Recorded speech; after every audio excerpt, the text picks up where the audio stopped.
All right, everybody, how are we doing? It's another week. It's another Friday afternoon, morning, evening, or Saturday morning, depending on where you're at in this wonderful place we call Earth. With that, welcome everyone. I am your host, the Ice Dragon, Rayron VR. So welcome, guys. Welcome back. Hopefully you guys had a good week. Mine was definitely busy, including some dental appointments. I hate the dentist so much. As you can see, we got the big boy running in the background and some Easter eggs there kind of going around in circles there that we'll get to here in a minute, which I am definitely excited to talk about, kind of to open up the Icey Station Podcast. But man, it's a lot's going on in the world of model railroading. Athearn announced some new stuff today that we'll take a look at. Bachmann announced a few things about a couple days ago. Broadway Limited has their new DCC ready line that we'll look into as well. And hopefully you guys are excited because tomorrow is the Rocky Mountain Train Show. I know Mini Prince was streaming the Colorado Model Railroad Museum, which I've been there. It's a beautiful place. If you guys get the opportunity to go over in Greeley, Colorado, it is definitely a place to go check out. So definitely excited to see all that. So with that, made a huge breakthrough on the Icey rails. Our research and development team has been working diligently to get this concept into practice, into fielded operation. Our research team is basically what you can think of as Kerbal Space Program when it comes to space is kind of in relation to the research and development team here on the Icey rails. And so trying to get this concept, oh my goodness, it took forever to get. It has been like 10 years in the making. Trainman, welcome. How are you today? I know the emails are kind of glitching there. Hashtag blame stream yards. How are you today? Welcome. And so we made a major breakthrough this week, one that I think you guys would be excited about, and I'm going to be debuting it here on the channel for the very first time. I couldn't wait till next week for the Icey Rails. I had to do it on this Icey Station Podcast. And so finally, I was able to crack the puzzle of a nightmare. And so I present the live streaming cam on a train. Look at this. You guys are now a passenger on the big boy. And it looks like I got to fix my chat text there. But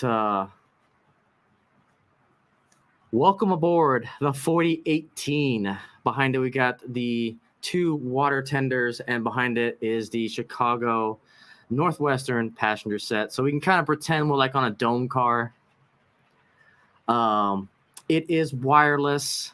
It is wireless batteries. It is wireless connection.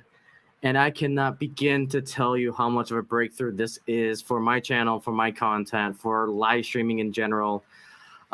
This has been a huge labor of love.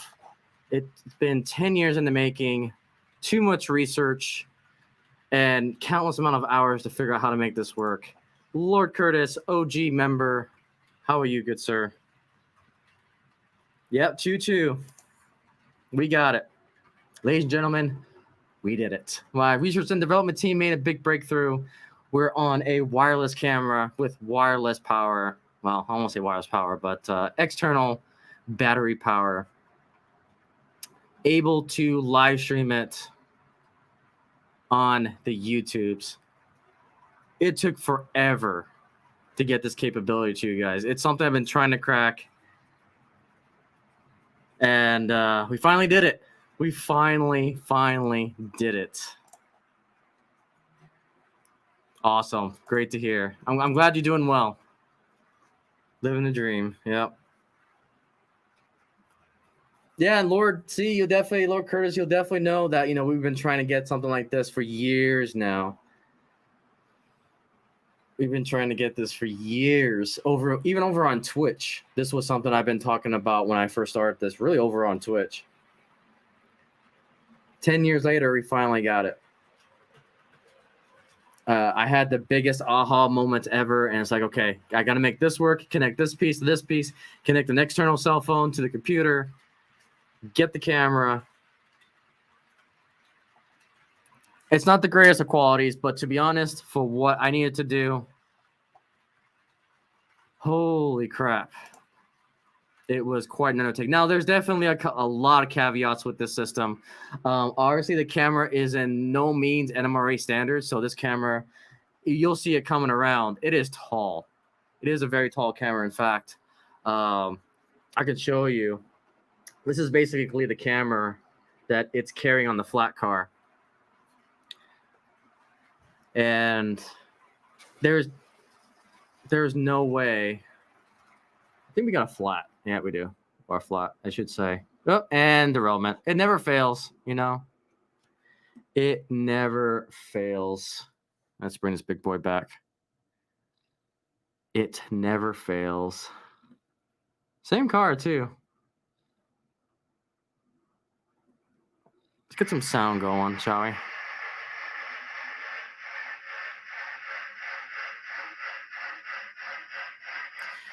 Yeah, it was doing fine for like the last hour. And then, decide, you know what? I'm just not going to work anymore. All right, let's re-rail this guy.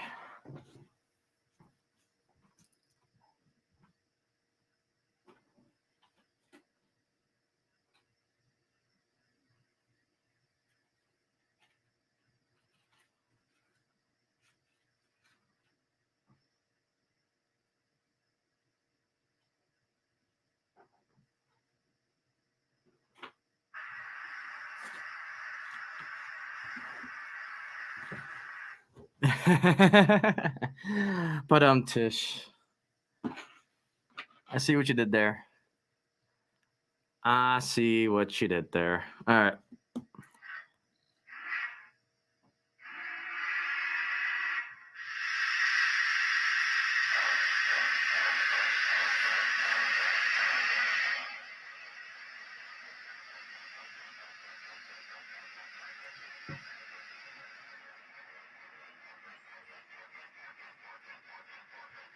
No ring.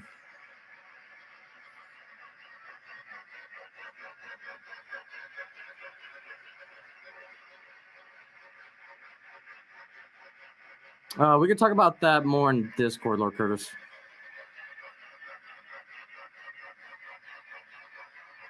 If it's what I think you're talking about.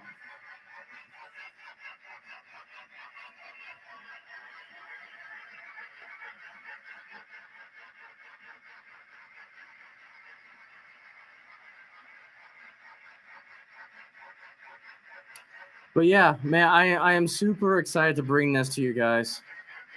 We're gonna have so much fun with this on the next Icey Rails next Friday. We're gonna go ham with this. I want to build a couple consist trains, and then we're just gonna follow it.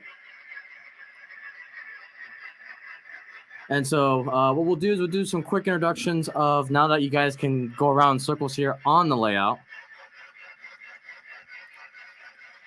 we can actually talk about some of these modulars. And so this module right here is called Phoenix Point. This is where my siding joins with the main line. As we transition from Phoenix Point modular over to Harbor Point. Harbor Point is going to be a single rail mainline. It'll eventually get removed for a more favorable two mainline track system, but for now, this module is going to get transformed with water. We'll have some boats. It'll have a lighthouse on it, so that's why I call it Harbor Point, because it's elevated enough so that way we can get some water on the bottom there, kind of a bridge trestle type of thing.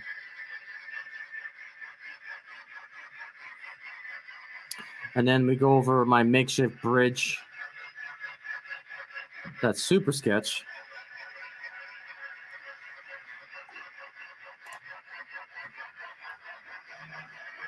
And then we're going into the first wilding.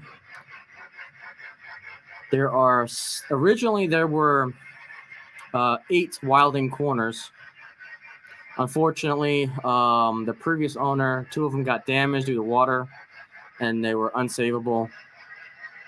And so 6 of them were saved. I was able to get them and continue on to the original design of it, 3 rail turns.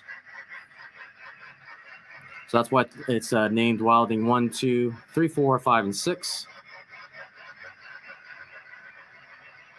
And these modulars, I kept the name of the modulars because it was in honor of a particular individual from a club that I was previously part of. And so I just kept the name. All right, so coming up, just derailed again, didn't it? All right, here's what we'll do. I've been having problems with that tender all freaking, like it runs just fine, and then of course now it starts derailing.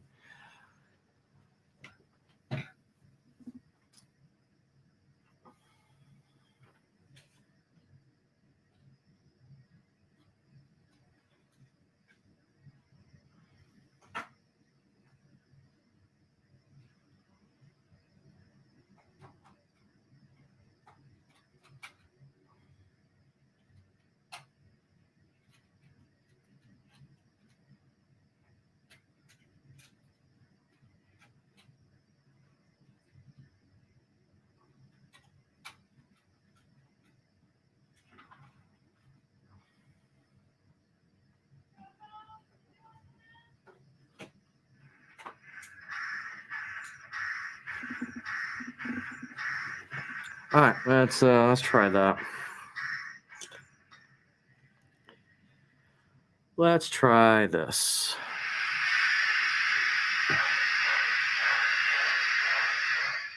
Scale trains, water tenders are really finicky, especially on 3-axle. I hate turning this flag around because it really bothers me that I have to do it this way, but we'll see if it'll cooperate that way. If not, I'll just take it off the rails and get you guys close to the big boy.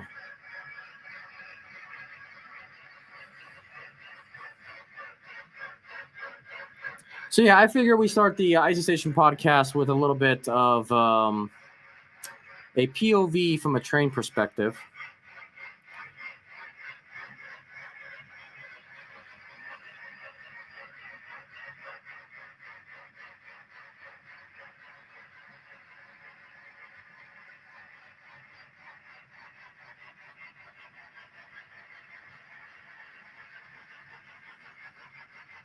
All right, so as I was saying, where it derailed at, that's called testing range. Basically, that modular is my guinea pig for anything new that I want to experiment with when it comes to modular railroading.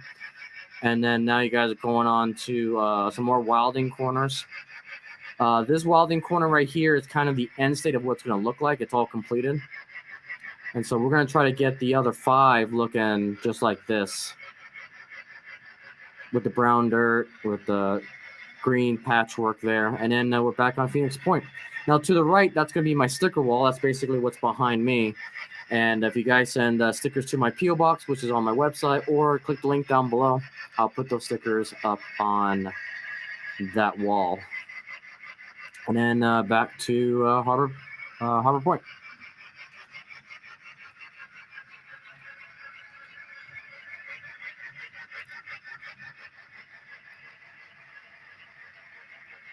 But yeah, as far as these cameras are concerned, so there's no way it's got width issues. I was lucky enough that with a double wide that wasn't going to become too much of an issue. But I was hitting the cameras. It was hitting a couple of scenery that I had to push back a little bit. And like I said, there's no way this will fit in tunnel junctions at all. So there's still some limitations to the system, but the fact that we can still get a live camera going around the layout is a huge breakthrough for this channel.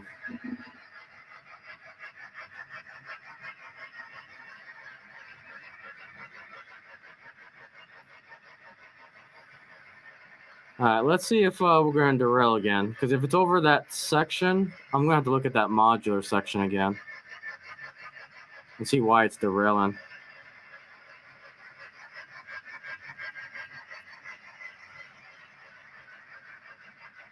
I think we're good.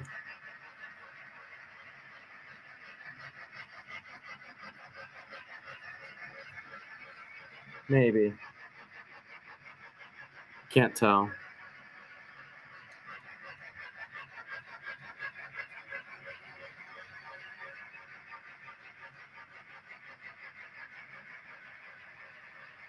Yeah, I can't tell if they're good or not, but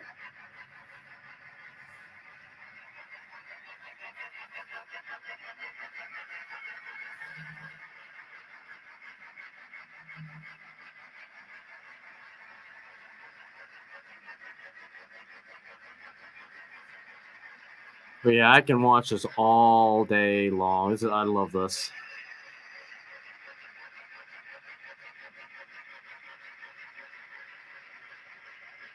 So yeah, I think we'll do one more lap here, and then we'll go into our main topics for the station podcast. Also, if you wish to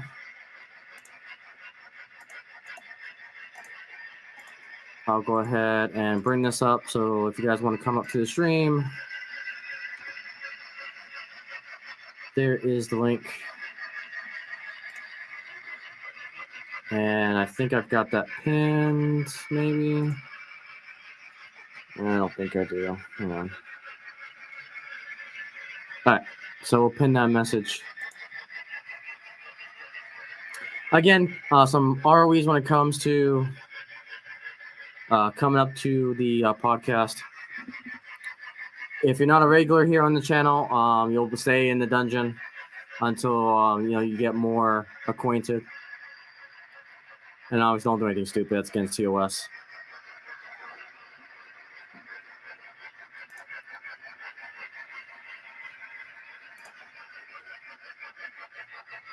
So I will leave that up for anyone that wants to pop on.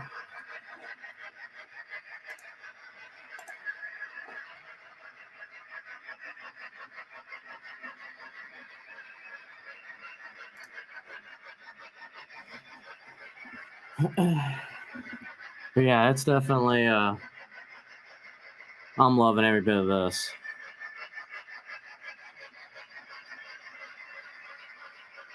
Eventually, I would love to get this 1080p. That's kind of the next step in the future, is try to get this as sharp as we can get it. But the problem is it's got to get captured like 3 or 4 different times in order to get it presented to you guys. So naturally, each time it gets presented, it's going to degrade in quality just a bit, but it can be exponential.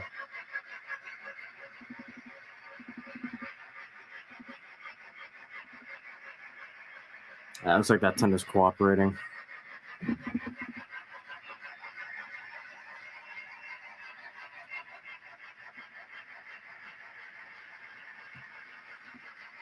But not bad at all.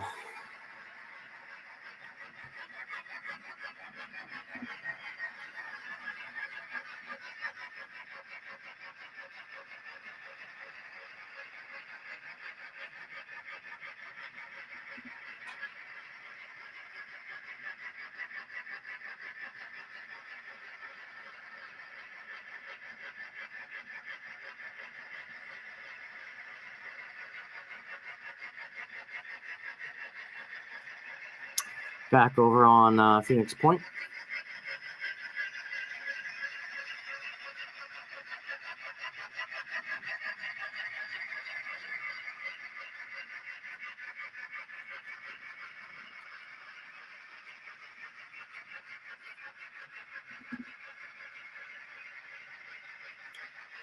back onto Harbor Point.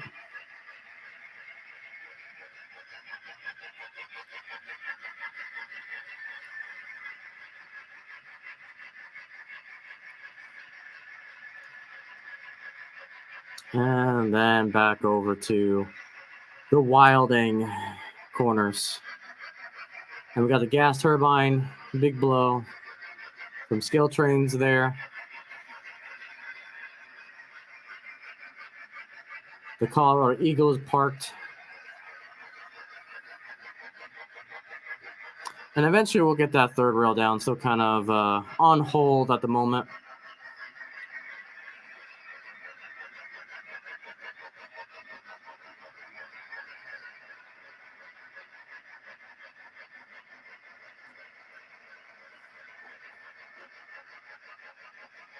And finally back to testing range. So that is pretty much the big breakthrough, and I'll bring all the cameras up so you guys can get an idea here. So yeah, you can see there's a big camera going over the testing range modular.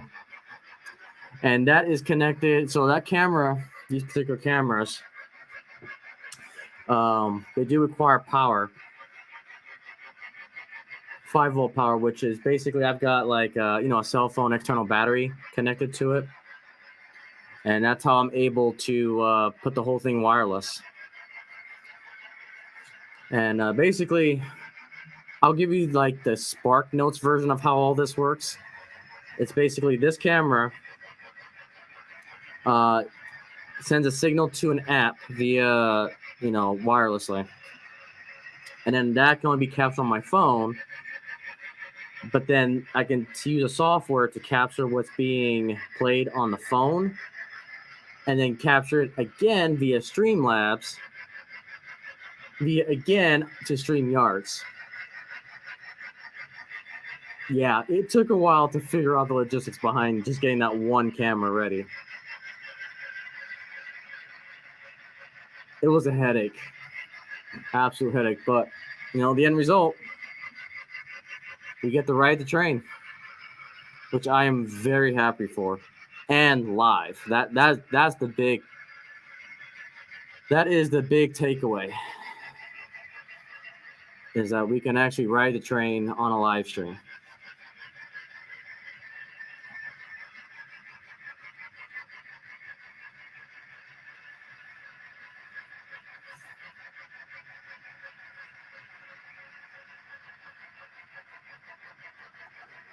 All right. Awesome. So you'll see the train running around. I'm going to go ahead and we'll put that on silent. But I'll keep the big boy running in the background. I'm going to keep the camera on because I still want to stress test the battery and see how long that battery can last on a one charge during a live stream. But yeah, we'll take it from there. So, all right. So let's get into some model railroading / railroading news. And so for the title of the main event,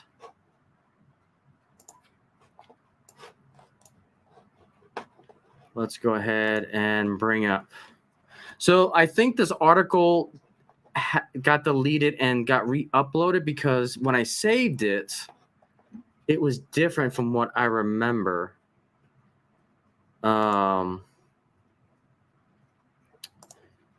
Okay, so what's interesting about this? So I think what this was originally titled and why I grabbed it was Bachmann bought the exclusivity rights to do anything Barnum Bailey related. Now I think that got retracted because the article that I did save, this was announced over on Bachmann's Facebook group page.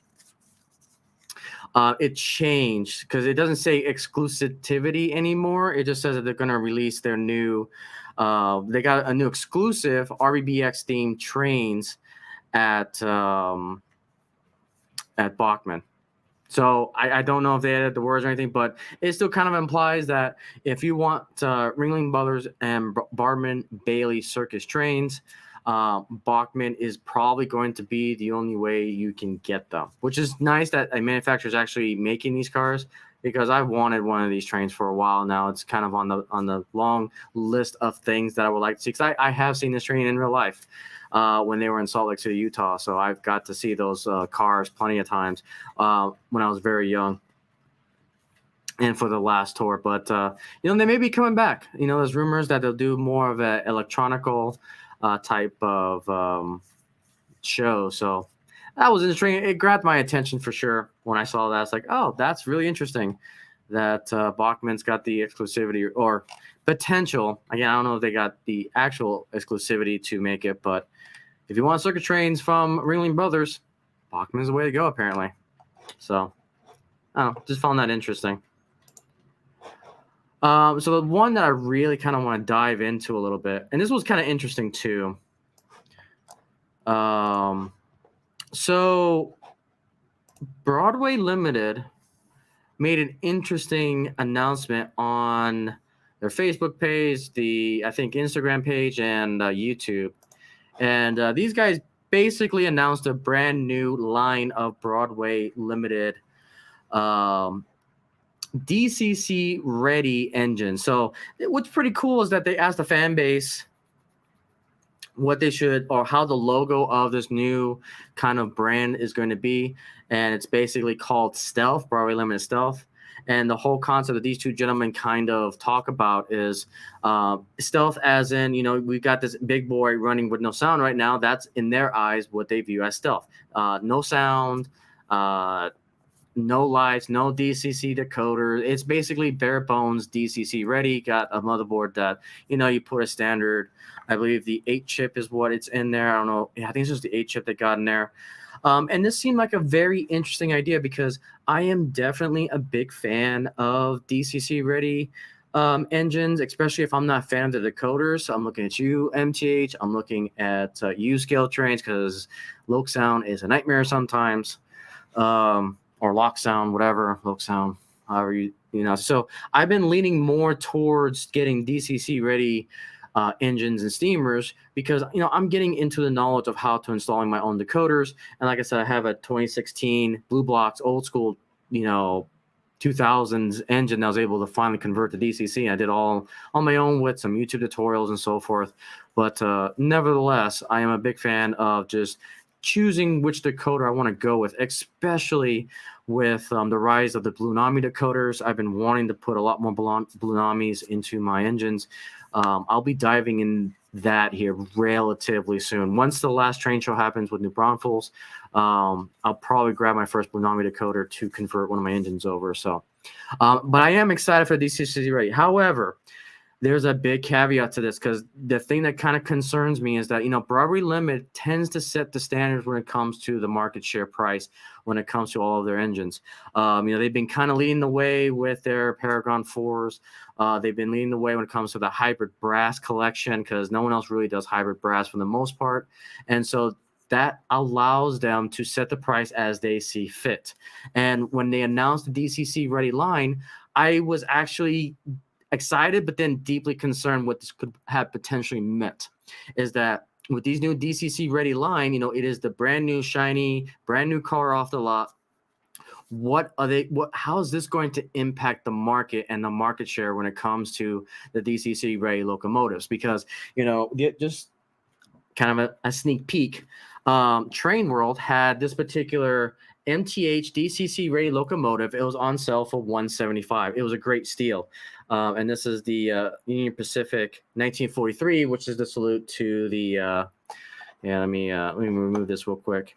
So, old new stock essentially that they got in. And so we got the Union Pacific 1943. And I'm not a fan of the Proto Sound decoders. And so I went this route because I want to install my own decoder, install my own speaker, and really just dive into it. And, for the cost of this, to get the speakers, to get the sound, and to wire it the way I want it to do, we're looking at a grand total of potentially maybe $300. Because the coders are typically $100.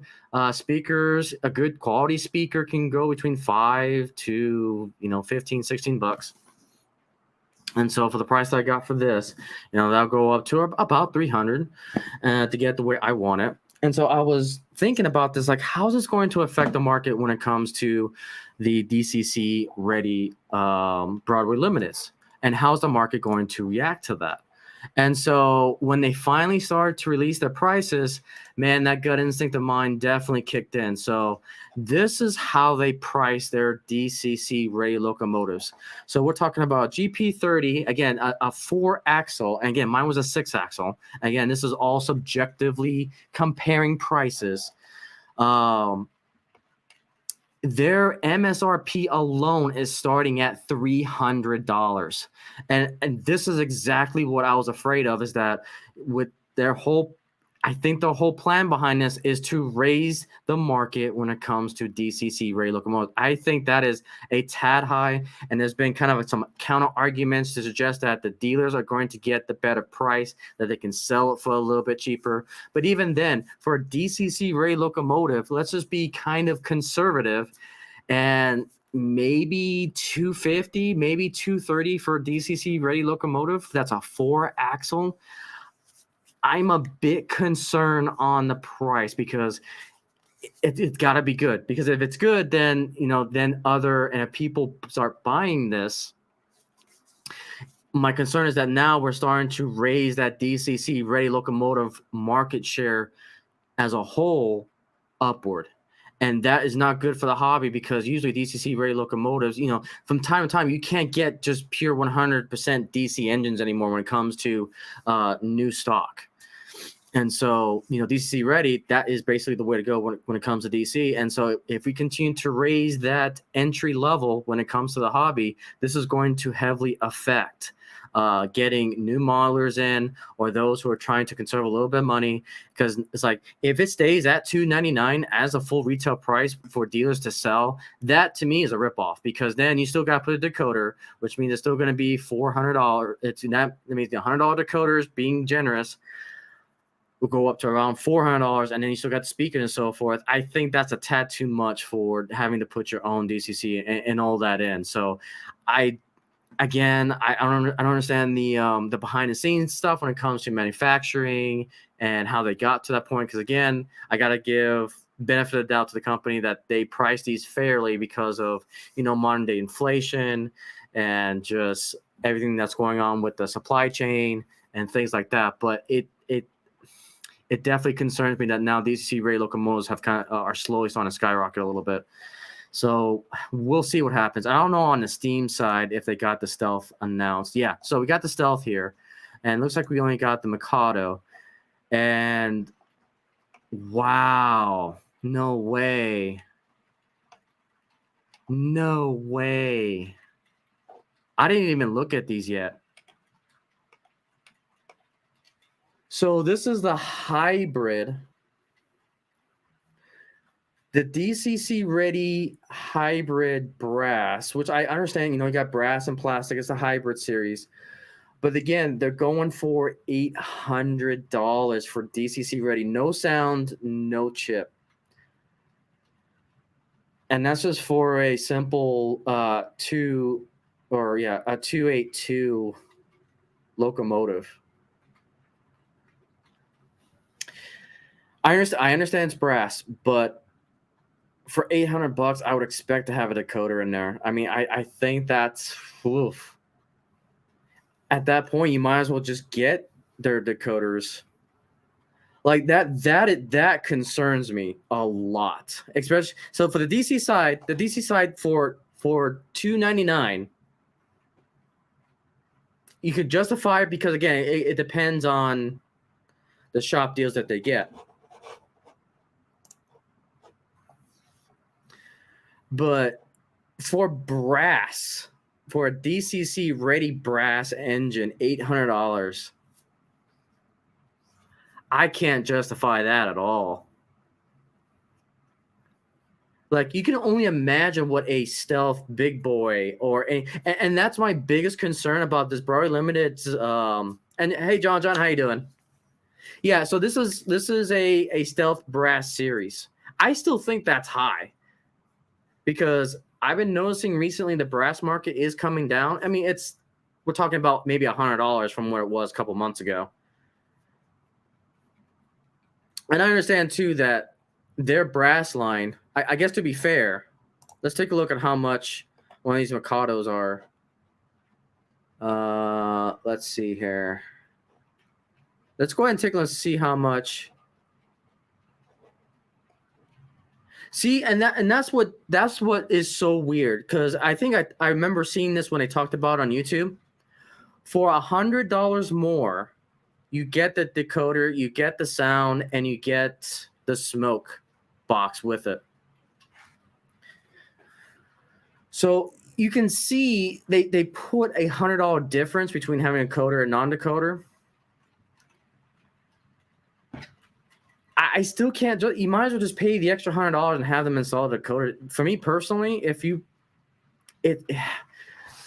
it's tough, because normally the differences in the past used to be around $200 to $300 difference when it came to a DCC equipped versus a non-DCC locomotive. However, it looks like it's now a $100 difference according to Broadway Limited. And it's interesting because I wonder if this is a power play move to really adjust the market for DCC ready locomotives. I bet you anything that's what they're trying to do. They're trying to. They better be great quality, and they better be simple to install DCC decoders. So it's a very interesting move from Broadway Limited, and I'm curious to see what the other companies do, especially Athearn. That's the one I'm really waiting to see. So, yeah, that's interesting. Just out of curiosity, see Paragon 4. I want to find that same GP30. All right, let's go back to Stealth here.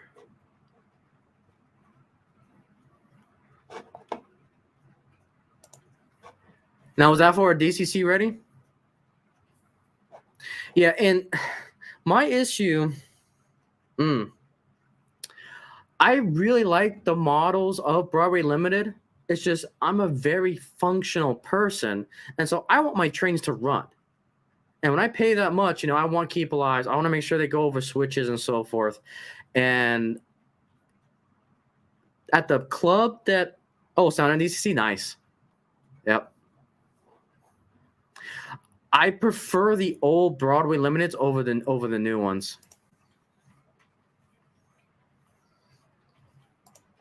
These new ones that they're making, I've been seeing a lot of people run them at our club here, and they cannot go over isolated frogs to save their lives.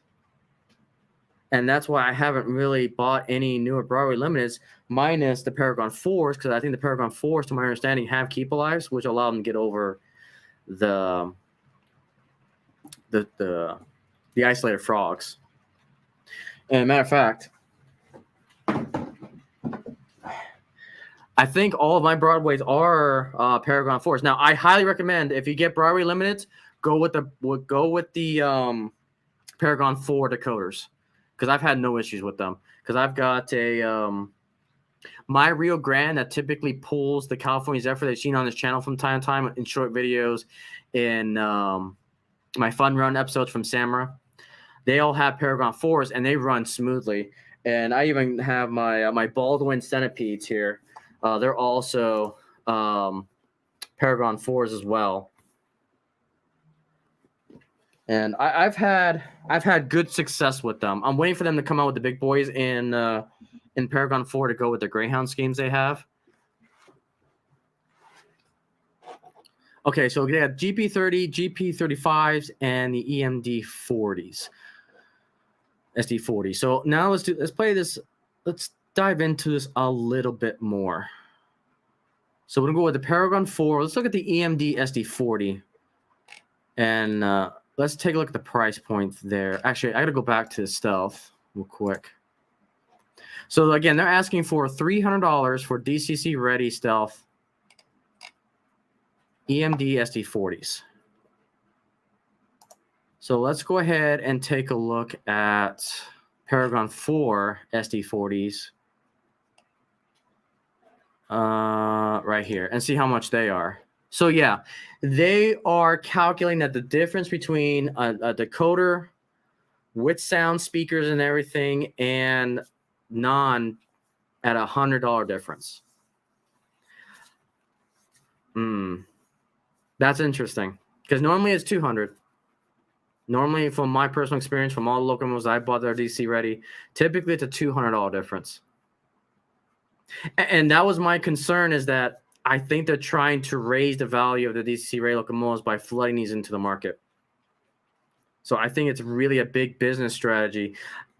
And then the other thing too is that they may be making these so that way it makes you think twice about, maybe purchasing a decoder as well.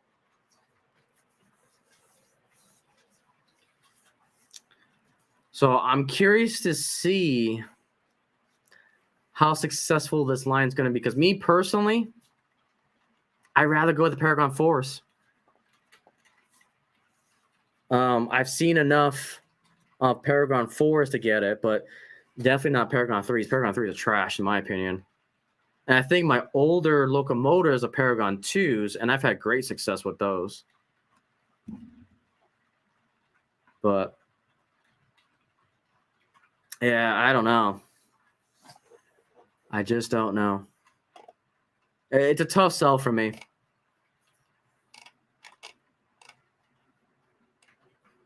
It's really a tough sell. But yeah, that's a Broadway limited stealth series when it comes to DCC ready locomotives. Me personally, you can get better deals elsewhere. If there's a particular locomotive that you got to have, if there's a particular decoder that you got to get, then yeah, maybe going the stealth route is probably the way to go. But me personally, I'll just save the extra $100 and go with the Paragon 4s. That's my take on that. So yeah, definitely interesting. Okay, so let's go ahead and go to another topic. Let's go ahead and bring up good old Athearn. So Athearn announced a whole plethora of things today that was pretty interesting. We've got some new HO arrivals, SD60, some box cars. We got the SD42, the diesel locomotive. The F59s are coming back, which is awesome. We got the N-scale versions, which is really good because these have been getting pretty expensive. And looks like we are definitely pushing the Wi-Fi a little bit, so I apologize if I drop some frames. But we're definitely stress testing the system. Some 260s. We got some more heavyweight cars coming. Some fire trucks, the EMD F7 Alphas, which I do want to go into that because it's something there's a big thing that I want to talk about when it comes to those locomotives. So let's go ahead and take a look at the SD60 here.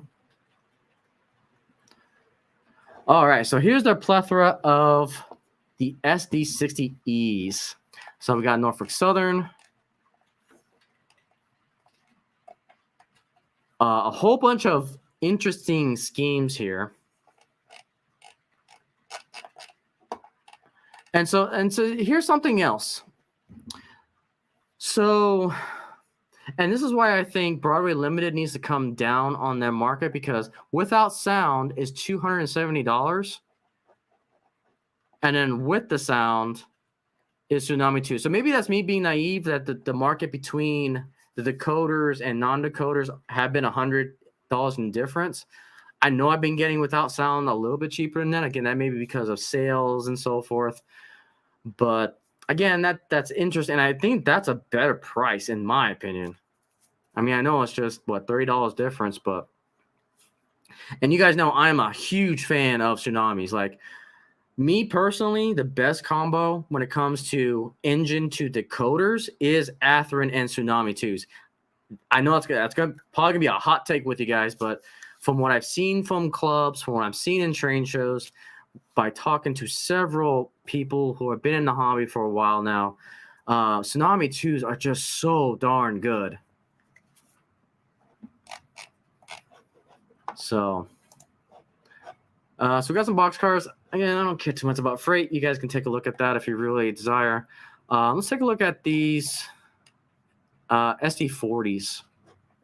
So we got the Rio Grande scheme. This is pretty cool. The UP X Southern Pacific. I love when companies go the extra mile and produce these really wacky paint schemes. Like this one's got me interested because it's got the patch on it after the post merge. So that may be one I may look into in the future. And Atherin's been doing a really good job with the fantasy schemes. And really, Atherin has just been killing it for me. Because right now I've got the veranda turbine in Southern Pacific that I'm excited for. This looks pretty good. And let's see here. So see here, look. In SD, so we got an EMD SD40 here. Without sound is $175. That is a great price. And that's something that I think I may actually pick up. Because then I'll just slap a digit. Because when it comes to modern diesels like this, I don't tend to care about the sound per se. It's more of the old locomotives that I try to get. And, for $175, I think that's a great price compared to the Broadway Limited sound or the Stealth lineup. And then if you want to get the economy sound, now it's not a Tsunami 2, it's an economy, but I would argue just buy the Tsunami and then upgrade it with the $100 Tsunami 2 if you can get them on sale. I think that's including sale price, but and you can get it for almost less than $300. So I don't know. That's just a me thing. Some more Southern Pacific, Broadway North, Burlington Northern Broadway. Oh my goodness. Yeah, we'll take a look at that. DCC Cabusai. So we got Chicago, Fort Wayne, and Eastern, and then New England Central. That's pretty cool. Okay, so let's take a look at the HO EMD F59. So this is pretty cool. So we got the Amtrak one, which is definitely one that I'm interested in. I'm a big fan of these F59s. You can see one that I have in the UTA, Utah Transit Authority color scheme. And they got this Pacific Surfliner, which is pretty cool. Again, it's Amtrak California. Oh, and speak of the devil. There it is. So we got the Sounder car. We got the New Mexico Rail Runner, which I did have, but I did end up selling it to a club mate because it's outside of my collection and I never ran it. So, but you guys know on this channel,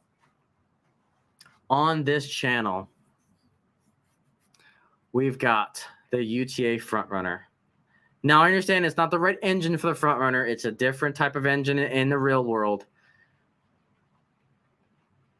But in DCC Ready 190, I got to see what road numbers I have. Because if I have both of these two road numbers, I probably won't pre-order. But if it's different numbers, which I think they are, I'll probably end up grabbing another DCC Ready locomotive. And then for 190, I think that's a good price. Like, I think Atherin does it better. So it's great to see that we're getting more of the Frontrunner engines coming out.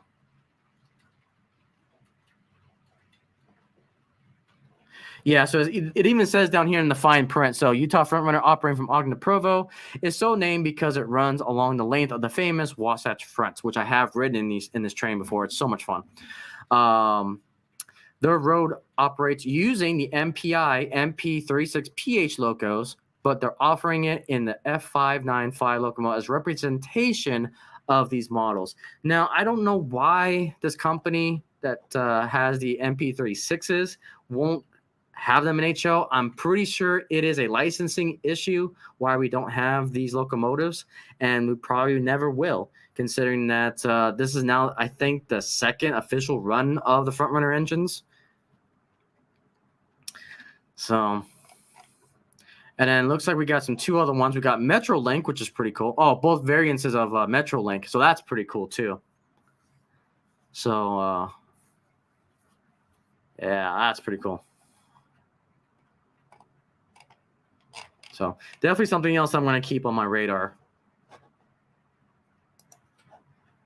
And then we got those in N scale, and pretty much same thing. Let's take a look at these HO262s. So let's see. I'm more curious on what road names we got. So we got Santa Fe, the Milwaukee Road, and Maine Central, Canadian Pacific. Hey, there's Southern Pacific and Union Pacific. That's pretty cute. I like the Southern Pacific scheme. And so what's interesting about these smaller engines, very like turn of the century steam engines, I don't have them on my layout because, again, I'm more of a turn of the century versus early century. And the reason why I do that is because these type of engines, I'm going to be doing in a different scale. Now, I really haven't talked about this much, but as you guys know, we got HO scale. We're working on the T-track modular for N scale. I'm working on another scale, which I haven't really announced yet. Z scale will be coming soon. And then in G scale is where I want to collect these locomotives. Now, it's not going to be, I'm not going to go crazy like I do HO. It's just going to be enough to get people, if they want to see, hey, what does G scale look like? This is what G scale looks like. So it's more of a show and tell type of scale for me. And I really want to focus on the logging railroads of G scale, like the Shays, the Climaxes, and the Heislers. So that's why I really want to focus on that scale. But that's why I'm not going to collect these in HOs, because these type of ones I'm going to eventually get in G scale.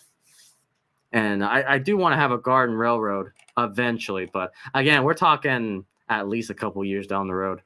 We got to get a functional HO layout first and T-track layout. Those are going to be my two dominant scales for now. But I'm excited. So let's take a look at the heavyweights, even though heavyweights are an issue for me. And so they are nice and detailed, especially if you love turn of the century stuff. But when it comes to heavyweight cars, is because they're 6-axle. So you'll find yourself, if your track work is not on point, the heavyweight 6-axle passenger cars, you'll find yourself derailing a lot, especially over switches. If you use Atlas switches in particular, because the frogs tend to be, cheaply manufactured, so the frog will probably hang up over the points. You'll tend to derail with heavyweights a lot. So I tend to stay away from them and convert them to usually Rivarossi 2-axles. But we got Union Pacific, Southern Pacific, Canadian, Santa Fe, Milwaukee, and Maine. So some box cars, we got that. So the EMDs, there's one thing in particular I'm really excited for. So we got the Santa Fe, we got the Southern Pacific, your stereotypical F units. The Black Widow, Southern Pacific, the Union Pacific, Canadian Pacific, Milwaukee Road, Maine Central, and probably the one that I'm excited for the most, ironically, is the undecorated F unit.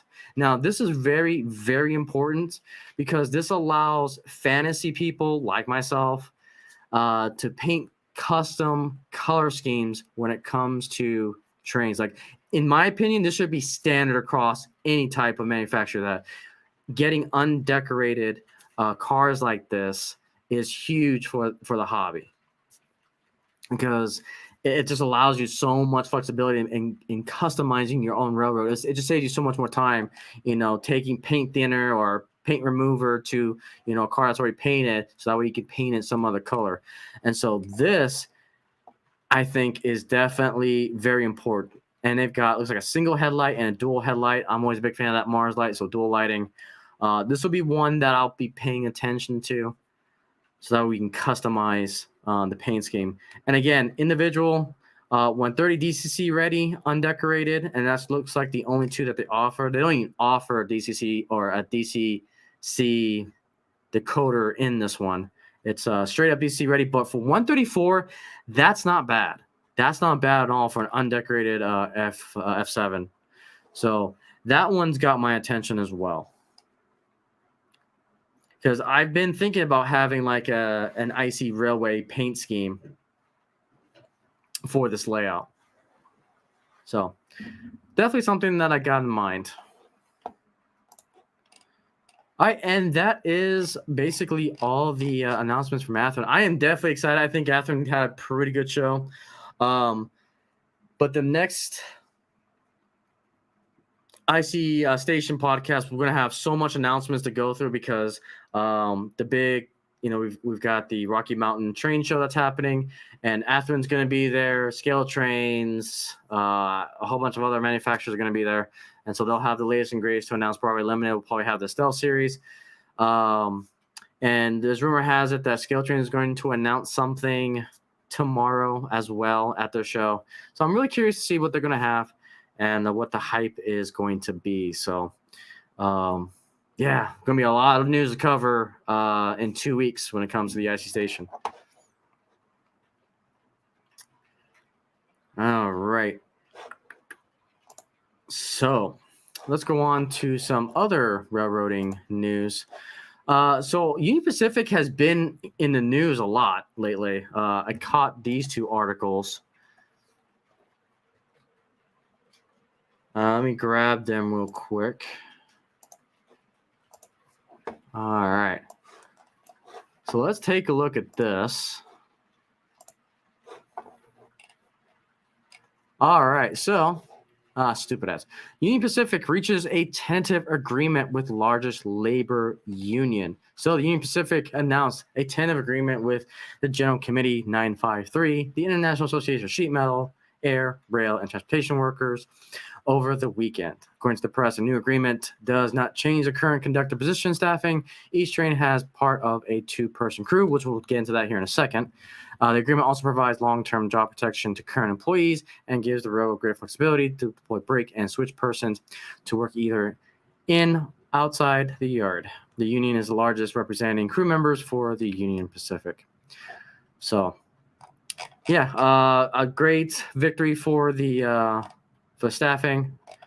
They're able to get another agreement with Union Pacific. Now, kind of in caveat with, or in tandem with that, is the other news, and this seems to be a quite an interesting topic for even in the model railroad community.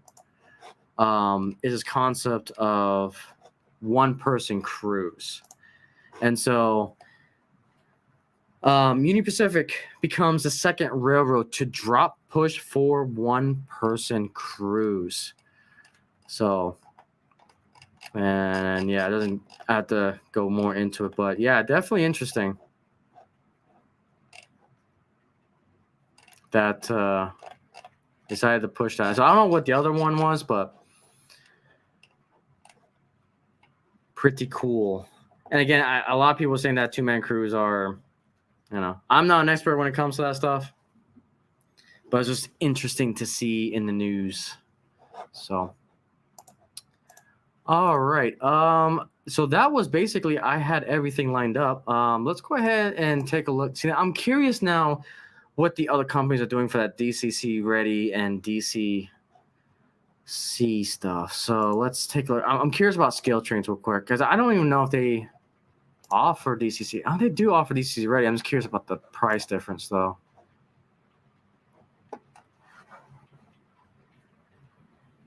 All right, so let's take a gander here at Scale Trains. All right, so locomotives, I believe, let's see here. Yeah, this website's just trash sometimes. Operator, let's see. Let me just grab one of these. Okay, so we can see the price below. So look at this. Look at the prices on these. So for the operator from Scale Trains, DCC equipped is only $135, which is great. DCC ready is $89. Like, I understand this is more of the budget-friendly line of scale trains, but still, that's a great price. Like, I don't understand what Broadway Limited is trying to do with their stealth because, I'm looking at, for an SD40, and they had it in DCC ready for the stealth series at almost $300. I can just come over here to Scale Trains, find a hobby store that sells it, and slap a decoder in for $100, and that's a $189 locomotive. Now, to be fair, let's go ahead and take a look at locomotives that are more in their higher quality. Let's go museum quality and see what we get there. I don't know if we're going to get these. Well, I think we will, actually. But let's see. I'm just trying to find something that's comparable. 39s. I hope they have an SD40 here. No. Let's take a look. Yeah, let's just go with their 39. The EMDs here. So let's see for the museum quality. So again, their DCC ready museum quality engine is at $269, which is basically the same price as the Atherin line. So again, it's very interesting because again, this is all MSRP. We're taking the assumption out that that's how much that the hobby stores have to sell it for, but they may be able to sell it a little bit cheaper. But again, they're at the same price. So really, Stealth is doing exactly what I was afraid of, is that they're trying to drive up the market price. So they better be good quality Stealth products because their counterparts have cheaper options to get into the hobby, essentially. So again, me personally, I'm not a big fan per se of Broadway Limited. They do have some interesting stuff and some innovative stuff, and they are doing more of the engines that people want. But with Scale Train starting to pick up on their Steam collection, that's what I'm excited for. I'm really curious to see what Scale Train does with the MTH tooling and the price range. So we'll see what happens.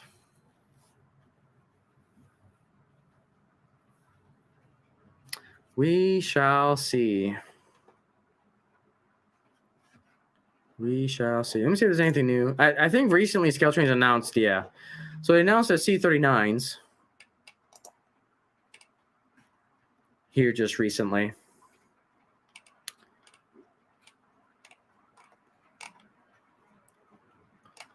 And again, it's just CSX, Conrail, and Norfolk Southern.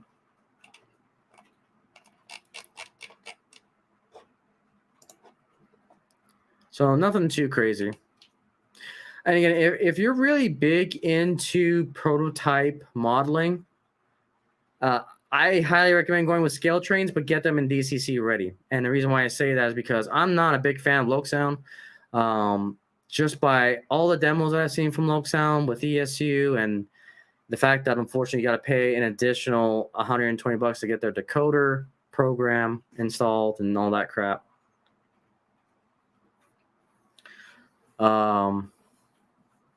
Yeah.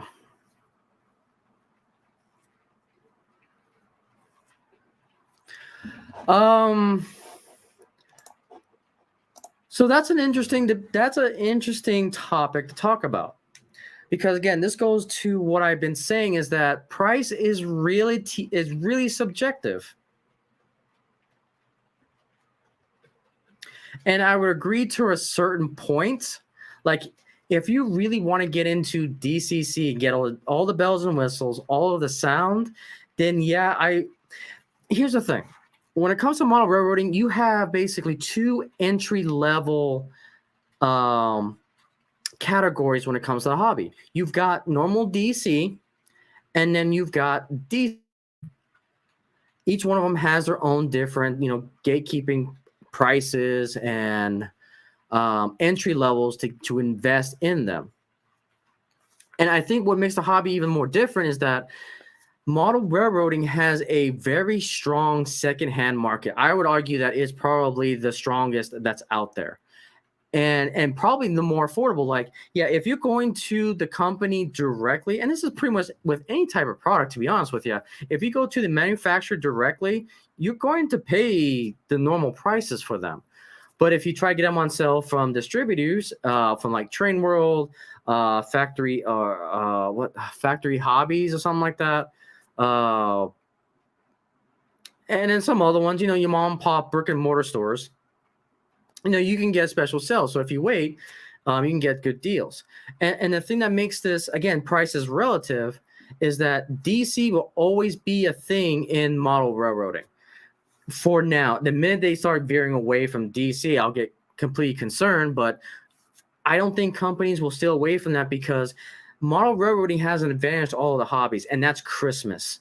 The one thing about Christmas, you think of two things. Typically a Christmas tree, and then you've got that train running under the Christmas tree. That demand is always going to be there, and that's why Bachmann is really important to have. And even with Walthers is doing it too. They have their basic DC sets because they can sell them at a relatively affordable price. And then, exactly what John just stated, another thing that this hobby has that no other hobby I think has is a second market value of train shows.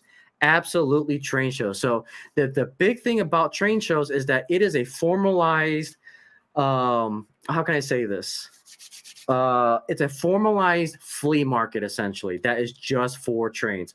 And what's great about the hobby is that you got people, you got old folks that are retired that can't do the hobby anymore, or unfortunately, a person that was part of the hobby retires or passes away, so they have estate sales, or they go to these train shows to downgrade their collection.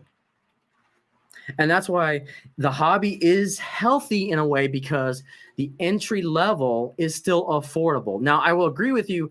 So I'll agree with you to this point that the entry level for DCC is starting to get out of control. And that's where I have a little bit of concern, is because we're starting to slowly see DCC Ready go up. We're starting to see, the DCC with sound go up as the decoders get more advanced, more expensive. Inflation starts to kick in. That's where it is starting to get concerning. And that's why when Broadway Limited announced their DCC Stealth, I was afraid that it was going to be pushing up that market value for DCC rail locomotives. And I think that's exactly what's happening. But we'll see if the other companies adjust to it, or if the people won't buy it and they'll still go to like Atherton and scale trains because it's still affordable to do. And that's another thing too. Auctions, exactly. If you know where the auctions are at, where the estate sales are at, or if you go to even thrift stores, because I've actually gotten some good deals from thrift stores. In fact, the second Union Pacific baggage car that you see on my train, I actually got that from a thrift store. It had no trucks, no couplers. I basically got it for like $2. So, and that's the thing. It's like, I 100% agree with you, Train Man, that when it comes to DCC equipment, yeah, that price is definitely becoming an unattractable level when it comes to that. And I hate that Broadway Limited decided to start putting some brass pieces onto it, because now that just gives them the artificial inflation rate to boost up the prices when it comes to brass, because it's not pure brass. It is a hybrid. It's got plastic and brass, which I think it's stupid. I don't know. I'm not a brass person. I'm not a collector to that degree. But yeah, and that makes for, I mean, I can go on and on and on about theories and theoreticals and hypotheticals, but yeah. And, we can talk about the state of the hobby when it comes to that. But for now, the state of the hobby is okay because we still have companies like Bachmann and Walthers creating DC sets. And you still see DC sets at Hobby Lobby and some of these other hobby chain stores. And as long as those are still affordable for the entry-level hobbyists, then I think the hobby is going to be in a good state, because there's still ways for people to get into the hobby, not without breaking the bank. And that's where DC, I would argue this till I die. DC is still very, very, very important for the hobby. Very important. Because one DC set can make all the difference to when that child grows up and has disposable income. Then they can start looking at advancing into the DCC market. But again, we got to be careful of how high do we want to go with the DCC market. Because if you go too high, then you can't get all those details, all the sound and whistles that attract the new generation to get into the hobby in the first place. So again, it's a very difficult balancing act that these companies have to take into consideration. And again, as consumers, we also have to take into consideration from the manufacturer's perspective. Parts are getting expensive, labor is getting expensive. They have to go with the cheapest dollar so that way to keep costs down. And that's why, unfortunately, we have to go to China. If you guys haven't seen my video on the Scale Change Roadshow, that is a very perfect video to understand how business works, because I had the opportunity to watch a presentation for the president of Scale Change. I think his name was Sean. Talked about the marketing business aspect of making these models.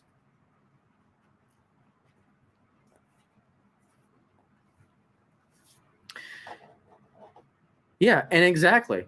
If you know, and that's the other thing too, you just need to know when to be patient and how to shop. And me personally, what I do is I always window shop everything, because window shopping everything, including going to eBay, going to Facebook Marketplace, going to Amazon, going to these main distribution websites, manufacturers' websites, build your knowledge base of how much can you buy, and then figure out what's right for you. Because again, this is a sandbox hobby, and that's why it's really hard to say is something too expensive when it's a sandbox hobby. But it's great. I love these philosophical debates. It's really good. I can talk on hours upon hours about this stuff.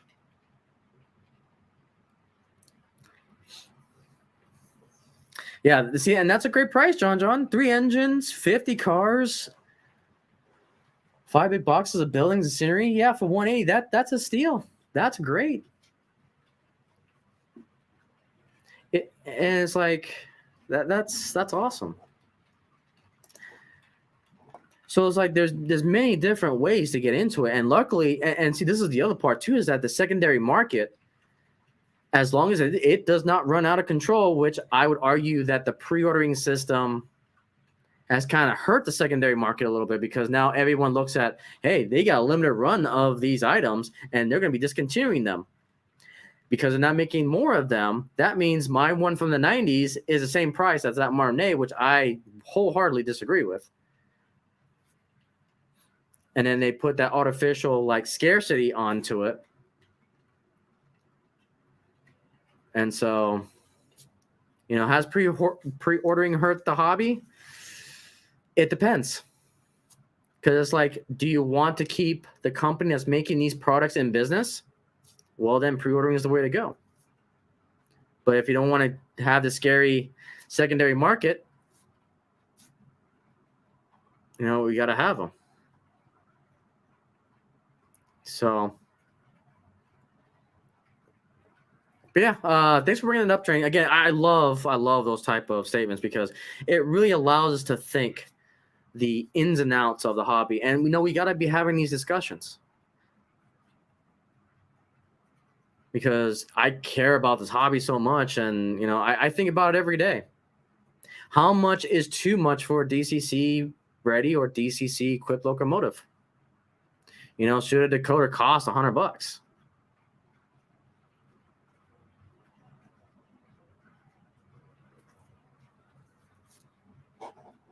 Yeah, exactly. And that's the thing. There's no right answer to this. Take everything that I'm saying with a grain of salt.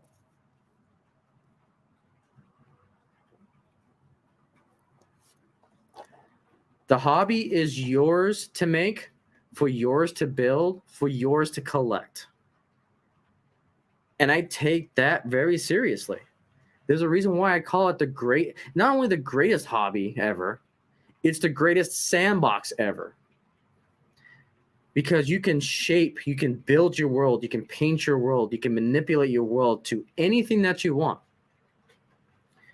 You can choose from 4 to 5 different computers to run your engine. You have several different ways to control your layout. From the simple DC going around in circles to the most complicated DCC system to JMRI automation.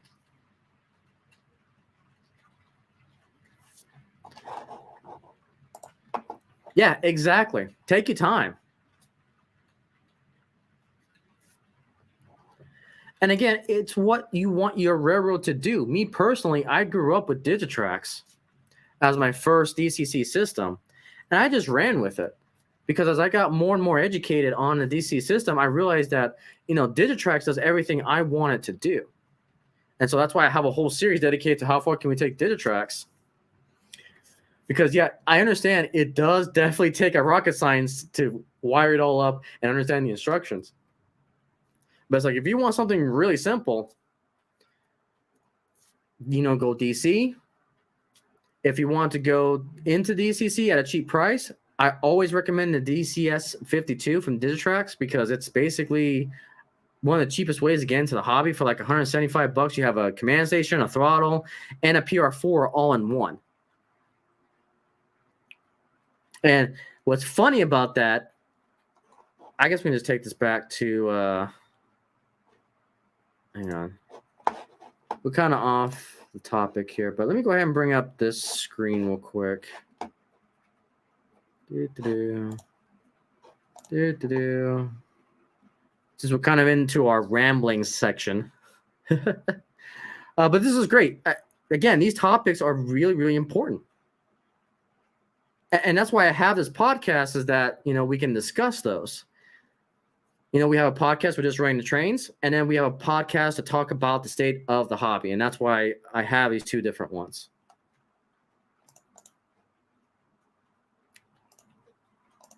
All right. And again, if you guys want to come up, I do have a link. So if you get tired of the typing, you can come on up. All right. So let's go ahead and add this to the stream. Okay. So as we talk about these topics, I'll just let you guys watch some trains going around here. Oh, you know what? Let me do something better. Hang on. Let me do this view instead. Let me bring up the brand new train cam for you guys, so that way we can just admire it going around in circles. Okay. So yeah, there's plenty of different DCC systems. It just depends on what you want it to do. Now, if you want the ultimate geek command station and that you can customize all the way down to the independent variables, that's where DCC++ comes into play, because you can automate that with the Arduino stuff and just have full control of anything you want to do to the minute bits of coding for Arduinos.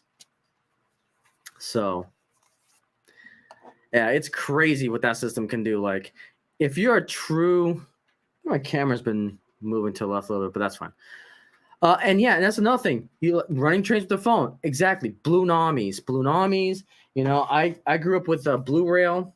That's where it kind of originated from, where you can control it from your phone. These are the Bachmann. Again, I always tend to show this every stream, but I've been a huge fan of the Blue Rail system, which is now Blue Nami. And this engine right here is very sentimental to me, because this was basically my first engine that I ran on a DCC layout, but I can run this on DC.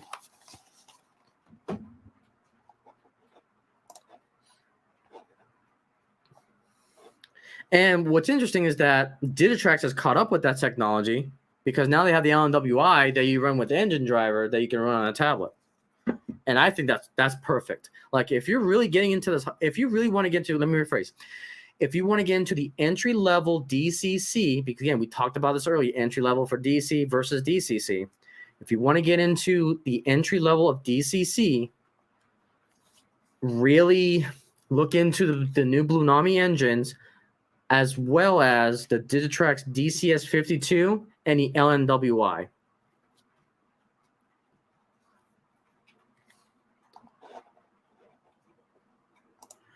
I am happy. Hey, train man, if you're happy, that's all it matters. And don't let anyone else tell you otherwise. That is the number one thing. Are you happy? And then the second, are you having fun? Those are my two simple words when it comes to this hobby.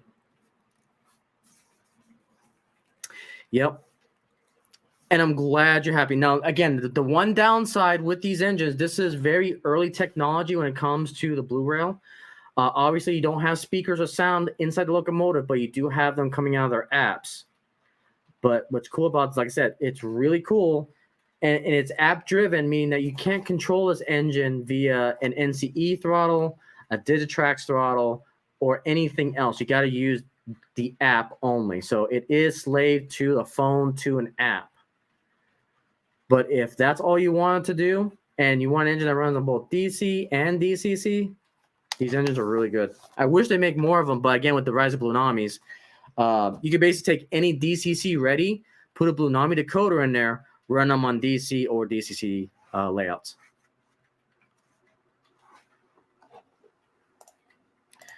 So here's the thing, train man. Based on the history and the research that I've done, that first run of the Blue Rail Bachmann set is all that's out there. That's it.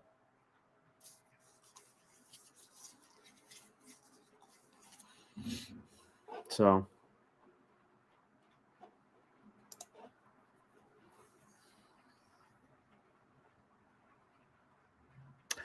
Oh, they did an update. Interesting.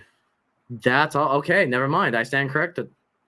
Yeah, because it's actually been a while since I've run these, so I should probably get mine updated as well. That's great to know. That's awesome. That makes these even better. Like the value of these just went up because of that. And I was tempted to get another one of these engines just to rip out the coder in here and put it on a different engine. I've been debating if I want to do that, but I don't know how the circuitry is, and they were really hush about their decoders, and now I know why. Is because they were in partnership with Soundtracks to get the Blunamis out. That's great. That is really, really great. Wow, that's one of the benefits, because you can have on-demand updates. They added Christmas music. That is so cool. So I do have an engine that does Christmas music. However, they're all copyrighted Christmas music. I think there's only one that's in public domain. But I can only play it for like 15 seconds before copyright kicks in. That's cool. I didn't know that. So you seem to be more of the expert, trainman. That's awesome. And I'm glad that that's working for you. And that's the great thing about the hobby. Do it the way that suits you financially, just happiness-wise, and just having fun.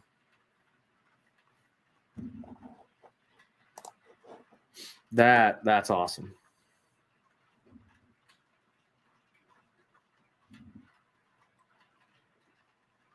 So yeah, if you guys weren't here at the beginning of the podcast, made a brand new announcement debut, and that is this guy over here. For the first time on the channel. Oh, I appreciate that. Again, and that's what I do. I try, just like with any other channel here on YouTube, I bring a unique perspective to the hobby. And that's what this hobby is so great, is that you got so many other YouTubers out there that do so many different things. I think Jonathan has a few videos as well. Everyone's got their own niche when it comes to this hobby. And so what I try to present to it is just quirky new things, unique things. I bring HO modular railroading to YouTube. And we're trying something new, something quirky, something different. And that's usually my goal, is try to just make things interesting. And so a huge breakthrough that we had on this channel was that here on the Icey Rails, we have a research and development team that has made a major breakthrough. And now we're able to essentially get you guys a live feed on a live stream from a POV perspective on HO train. This concept, what you're looking at here, took me about 10 years to figure out. Blood, sweat, and tears, a lot of investment loss, but it wasn't necessarily lost per se because all the other equipment that didn't work the way I wanted to went to other things. So I try not to waste old tech. I try to repurpose them a lot. And so basically this camera is one of these, they call it Law View. So this is basically the camera. You can see it right here. And so that is connected to an external battery, basically that's used for like your cell phone. So that way I can keep the power on wirelessly. And so this, and I got this off, it was cheap too for like Amazon, 2 of these cameras. So basically the 2 you see here for $30 to get that view. It was, I think it was on sale though. It's like a flash sale, but it was the steal of a lifetime for me because it finally was the last piece of the puzzle that I needed. And this basically had an app that you put on your phone. And then the final piece was I needed to get software that can capture the screen from my phone. So that way Streamlabs can take it and then StreamYards can take that Streamlabs view. Yeah. That took me about a couple days to get it in working order. But again, there are caveats when it comes to this camera. Obviously, because of the size of this, it's nowhere near NMRA compliant. And you got to make sure you don't have like scenery and buildings close to the tracks when it comes to this, because it is a lot wider than NMRA standards. But for my layouts in particular, when I build my next layout and my next modulars, it's going to be with this camera in mind until I get a smaller camera. But I don't think I'm going to get this any smaller. I mean, there's the potential chance I could probably get this smaller, but then I sacrifice battery life. And so the pros and cons is probably going to be the final version for now. But the fact that we're at this point is I'm happy. The fact that I can share this with you guys, that we can actually ride a train together. So right now we're riding the big boy 4018. It is one of the several survivors of the big boys. This one's actually located just north of Dallas, Texas, which I'm hoping we get to go visit here soon. Behind it is 2 water tenders, then the camera car, some Union Pacific baggage cars, and then the Chicago Northwestern passenger train. And so kind of in the future moving forward, what I would like to do is I will get this second camera up and going. I do need another flat card to kind of get this all together. But we'll have 2 cameras, probably one train and another train here on the channel. So that is my next step in this evolutionary chaos progress here on the channel.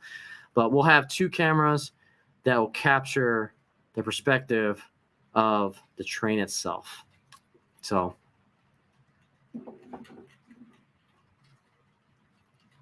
but I'm definitely happy. And I think eventually in the future, I want to upgrade these cameras to 4K, but that's kind of in the future. I've got everything where I like it to be.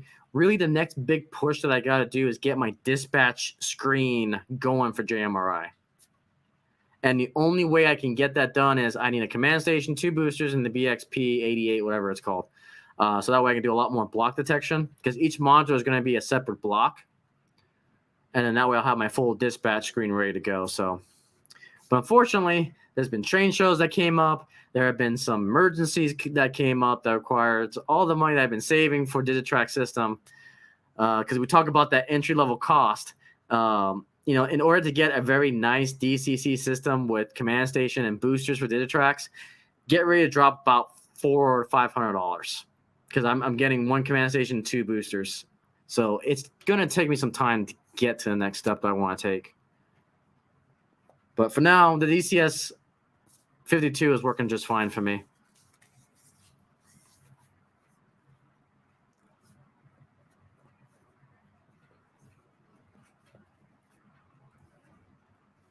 But yeah, so definitely excited for this view.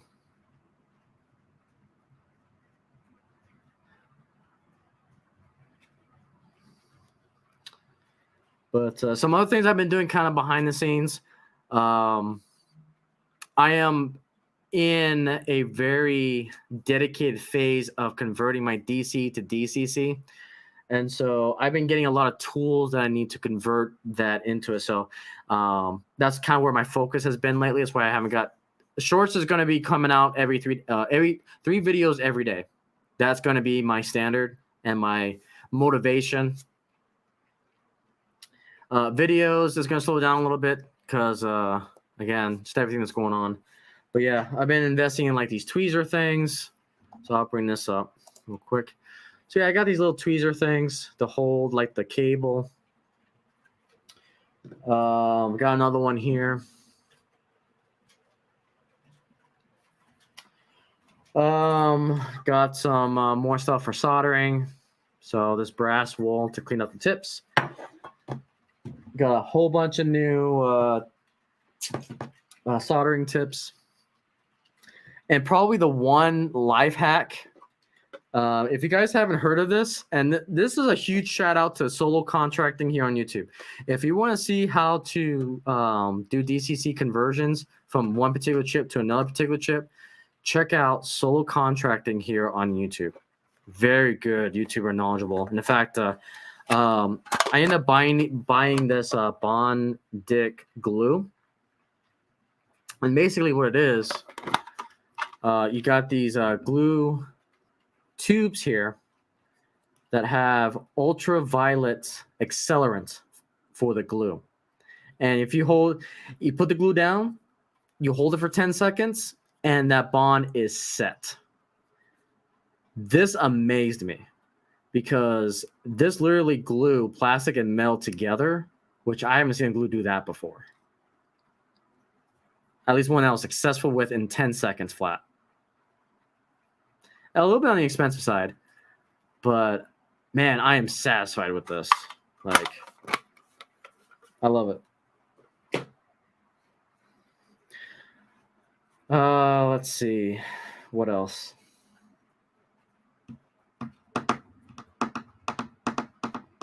Yeah. Let's do a mini mail call. So I did grab 2 new engines. They were on sale. Again, we talked about finding a good price and everything. So I got them on Amazon. So all my products, I'm fortunate enough to live next to an Amazon distribution center. So I literally buy pretty much everything from Amazon, which I know I shouldn't, but it's addicting. The fact that you can get specialized products for almost the same day, overnight shipping, it's ridiculous. So I get mine over Amazon. Is where I got that glue from. And let me get you the price. So it depends. So yeah, it's a little expensive for the price. Like it was about $22, and you get a couple tube replacements.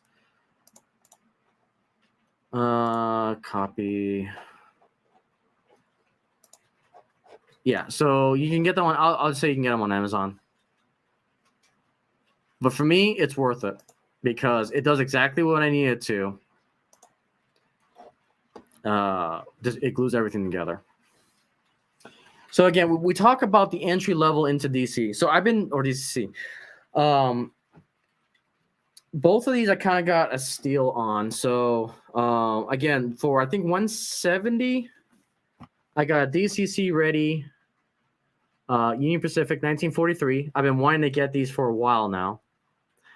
And I got them in DCC ready versus the Proto 3s because I don't like the Proto 3 decoders because it's one of those that you got to program on the mains, and I'd rather be able to program them on the programming track.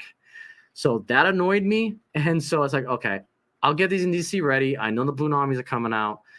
I'll put the Blue Namis into these MTHs. So that's kind of the plan I'm going to do for this one.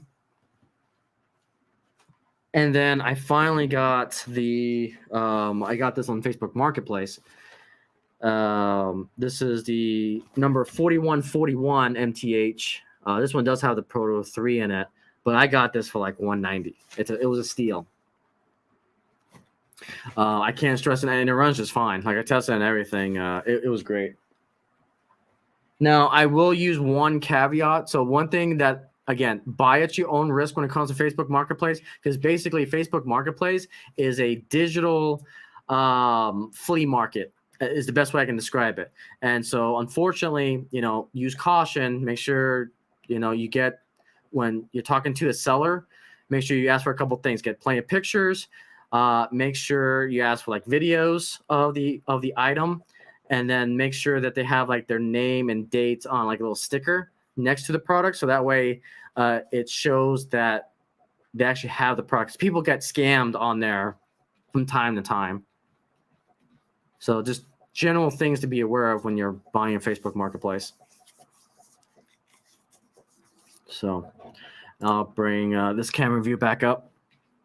So yeah, I think I'm just missing. I'm missing the Pride Union Pacific, and I'm missing the We the People. I think is one about the workers. I think that's the Quad 1 Union Pacific, and I'll have all the decorated Union Pacific fleet, which I do want to get, but I'm in no rush to get them. I'm going to be patient with them and go from there. So that's a great point too, John. Yeah, make sure you return the item. So depending on the Facebook group as part of the Facebook Marketplace, so that's the other caveat too. Make sure in the Facebook groups of those selling those items that they have policies. That's interesting. Why did that pop up? Make sure that they have a return policy, because sometimes on Facebook Marketplace, sometimes they'll say all sales are final, and that's another risk that you run. But I've been very blessed to say that all of my purchases have been perfect. Again, knock on wood. But and then always go with the gut check. If you think something is too good to be true, don't buy it and move on. Like that gut instincts can save you from time to time. Like there's been a couple of times that I didn't buy from particular people, and then come to find out they were scammers. So because the price seemed too good to be true.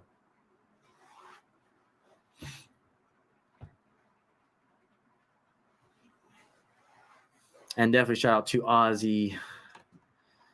Oz American Artie. I'm going to try to be on his podcast tomorrow at Saturday night.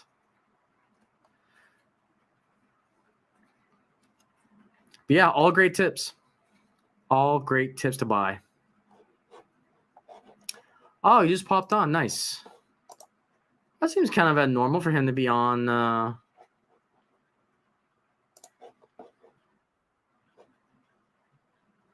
What's he up to?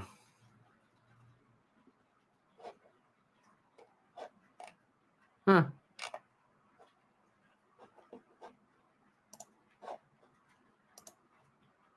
All right. Well, you know what, guys? I think that's actually a good place to call it. Artie just came on, so I think what we'll do is we'll give a friendly raid to Mr. Artie. Otherwise, I'll just be running trains all night, and I kind of want to save this for next weekend. Because we're gonna be just we're gonna go ham with these new cameras. So I am definitely excited for that. So we'll go ahead and park the big boy here.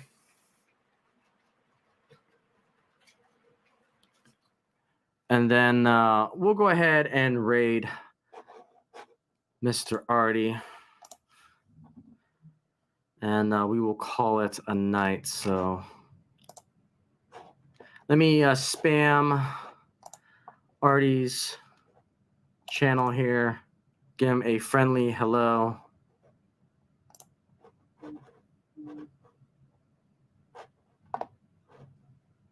And we will go from there.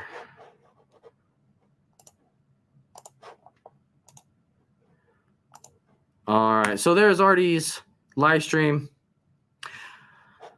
But with it, guys, thank you so much for hanging out with us. I greatly appreciate all the support. The channel has been growing freaking crazy. You guys have been breaking new 100 subscribers. We broke that record in like 2 weeks. We just broke another record for the amount of subscribers in one day, which was like about 30 subscribers in one day, which is nuts.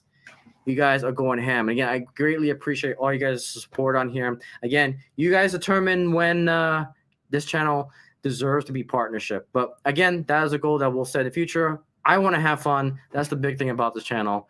And, it's just nice to get 1,000 so that way you guys get emotes as well. So I got plenty lined up. And basically what I'll do is at each 100, so, 700, 800, 900, I'll show some new emotes for the channel that I'll have all lined up and ready to go when we hit 1,000.